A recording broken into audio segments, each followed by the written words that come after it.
Go live right now to York Police. They are teaming up with the region's school boards to update the protocol for policing in schools. Let's go live to the Police Community Safety Village for this announcement. How great it is to be here right in this facility and to be joined by the directors of education.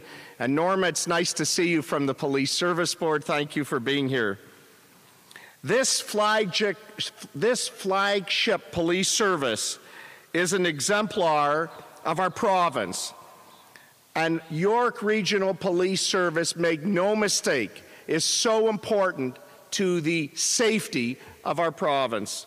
And for over 50 years, you've brought an unparalleled level of public safety, Chief, with relentless integrity. And it is driven by a simple principle, that nothing is more important than having a safe community we all can call home.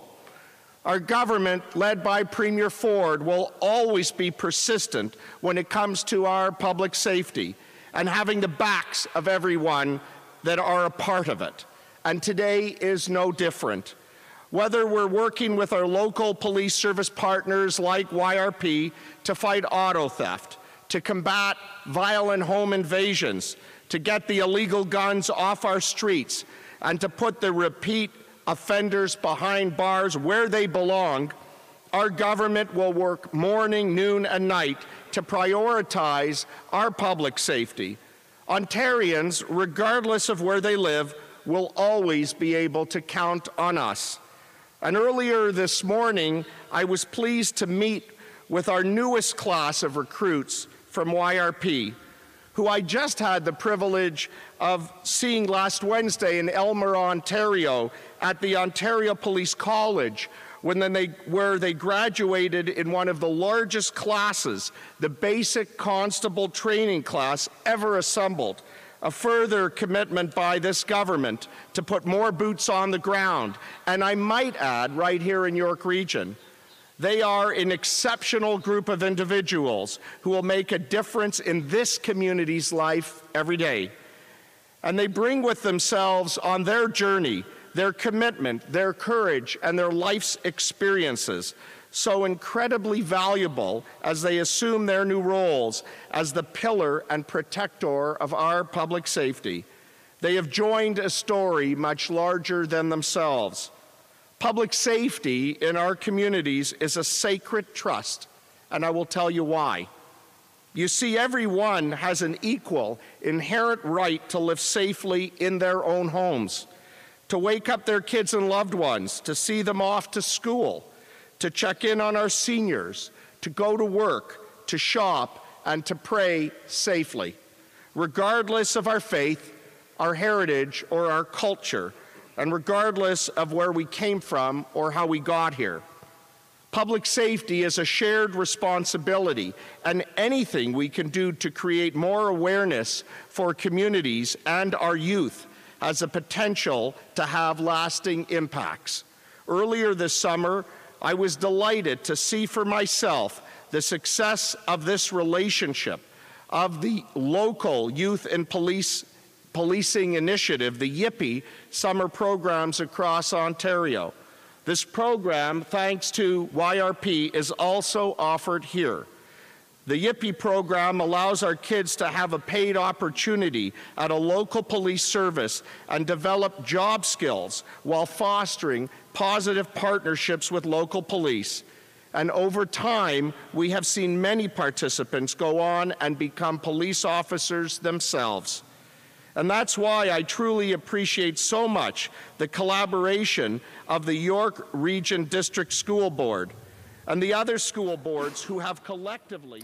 We've been listening to Solicitor General Michael Kersner, also alongside York Police, and they're teaming up with the region's school boards to update the public on the protocols when it comes to policing in schools.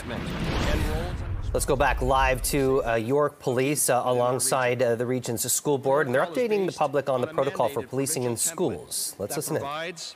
For a safe, inclusive, equitable school environment that supports learning and behavior development, including respect, responsibility, and civility. And for YRP, that includes age-appropriate safety information. In 2021, YRP and both boards took a pause from the police school programs. The pause was agreed on by all parties and considering the needs of our community. In collaboration with our community partners, together we decided to reassess the content and the impact of programs on our students. After ongoing consultation and engagement with all community stakeholders and taking into consideration the perspectives of our community members, we jointly decided now is the time to launch the new protocol. And we are very glad to be bringing new presentations back into our schools, which will be focused on personal and community safety. Presentation topics include community helpers, so young children understand and recognize the functions of all community and emergency services that support public safety. And we all know how important road safety is to the entire community. We hear it year after year. In fact, in 2024, we're seeing some alarming increases in fatalities on our roads. So far this year, 23 people have lost their lives on York Region roads. 6 were pedestrians and 4 victims were not wearing seatbelts. Distracted driving and speed contributed to over half of these fatalities. Last month alone, 7 youth in York Region were involved in a single vehicle collision that resulted in the tragic death of a 17-year-old victim. As a result of these alarming trends, 3 of our presentations will focus on road and traffic safety. The presentations are to provide an understanding of the basic rules of the road, including using sidewalks, crosswalks, signals, and signs. And for pedestrians, a focus on being seen, paying attention, and not being distracted. And bike safety, including ensuring riders are visible to drivers. At the secondary level, 2 of the 3 new presentations will focus on science, specifically physics and chemistry. As many of you are aware, and have heard many times, impaired driving is the leading criminal cause of death in our country. So it's imperative that we inform our secondary school students on the risks associated with impaired driving and the chemistry around the roadside screening devices and the field sobriety tests so that students understand how drugs and alcohol impact their system, making it dangerous to operate a motor vehicle. YRP will also demonstrate the physics of speed measuring and collision reconstruction. These presentations were developed to be interactive, to promote student-led discussions that will facilitate learning about the negative outcomes of excessive speed, stunt driving, dangerous driving, and impaired operation of vehicles. The last secondary presentation will cover pathways to a career in policing and the many career opportunities that exist for police officers, civilian police professionals, and volunteers. All school police presentations will be in a set format which will be consistent across each and every school and will be by invitation only.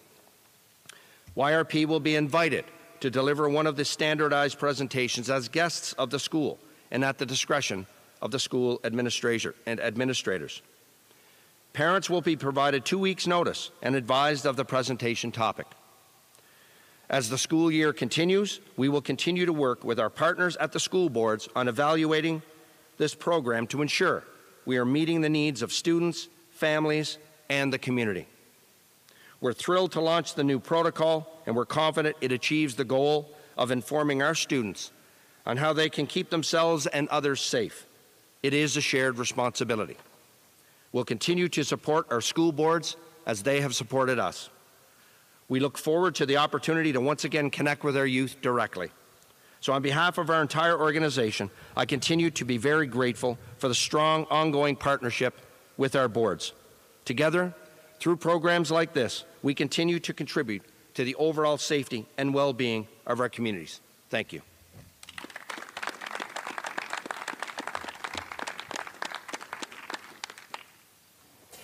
Thank you, Chief. Once again, we've been listening to members of York Police alongside Ontario's Solicitor General talking about the York Region School Board's updates to its protocol for policing in schools.